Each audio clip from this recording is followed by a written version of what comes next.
आजच्या शॉर्ट व्हिडिओमध्ये आपण किंगडम मोनेराचं क्लासिफिकेशन पाहू. किंगडम मोनेराला आपण 3 क्लासमध्ये स्टडी करतो: आर्केबॅक्टेरिया, यू बॅक्टेरिया आणि मायकोप्लाझ्मा. आर्केबॅक्टेरिया फर्स्ट क्लास आपण पाहूया. आर्केबॅक्टेरिया हे जे असतात तर मोस्ट हार्श कंडिशनमध्ये प्रेझेंट असतात. हार्श म्हणजे एक्स्ट्रीम कंडिशन म्हणू शकतो आपण. यांचं सेल वॉलचं स्ट्रक्चर हे यू बॅक्टेरियापेक्षा वेगळं असतं. सिडोपेप्टायडोग्लायकनपासून यांची सेल वॉल तयार झालेली असते.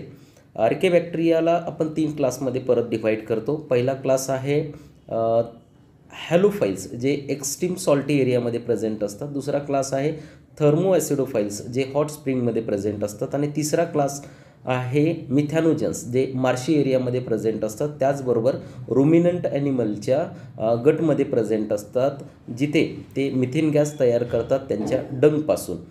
मिथेन गॅस म्हणजेच बायोगॅस आपण म्हणू शकतो. आणि रुमिनंट ॲनिमल म्हणजे काऊ आणि